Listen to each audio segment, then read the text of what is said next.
you control nothing. Or at least, that's what they've made you believe. Think about the last time you changed your mind about something. Was it really your decision? Or was the idea planted in your head, growing until you believed it was yours? Most people like to think they're in control of their choices. But what if I told you, you're not? The truth is brutal. The world is full of puppeteers.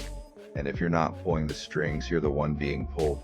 Number one, the invisible power of influence. True manipulation isn't obvious. It's not command, it's whisper. It's not forcing someone, it's making them believe it was their idea all along. The most powerful influence is the kind you never notice. Think about it. Why do you buy certain brands? Why do you trust specific people? Why do you fear or desire things that didn't even matter to you before? You weren't forced, you were guided. And that is the difference between those who control and those who are controlled. Number two, how the powerful influence others without them knowing. Most people think influence means being loud, dominant, or aggressive. But that's wrong. The real masters of control never need to shout. They don't impose, they suggest. They don't force, they inspire. And most importantly, they let you believe it was your choice all along. Number two, they use emotions, not logic.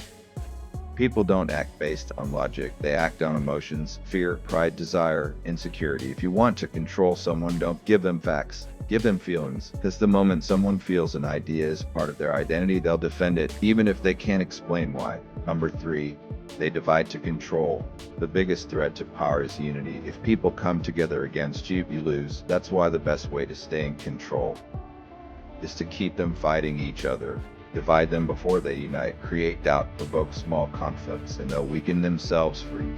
The dark side of manipulation. Manipulation is a weapon, and every weapon can be turned against its wielder. The moment people realize they've been controlled, they revolt. The moment you abuse power, someone else learns your tricks, and they use them against you.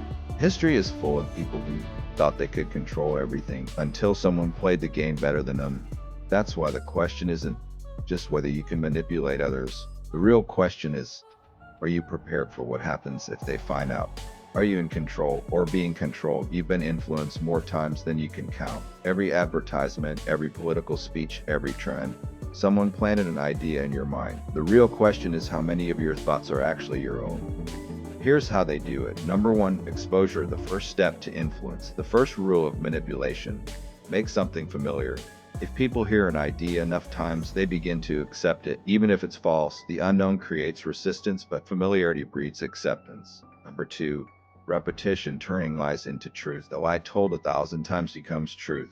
Not because reality changes, but because the human brain mistakes repetition for credibility. Number three, emotional connection, the ultimate tool. It's not enough for people to understand an idea, they have to feel it. Fear, nostalgia, pride. Connect an idea to an emotion and it becomes impossible to ignore. So tell me, are you moving the pieces? Or are you the piece being moved? If you want to break free from manipulation, you need to understand how it works. Because whether you like it or not, someone is always pulling the strings. The only question is, will it be? If you want to understand the psychology of power, control, and influence, this is just the beginning. Don't let others shape your mind. Take control of your own thoughts. Like this video if it made you think. Comment below. Have you ever realized you were being manipulated? Let's talk about it. Share this with someone who needs to wake up. Turn on notifications, because those who understand influence never let someone else think for them.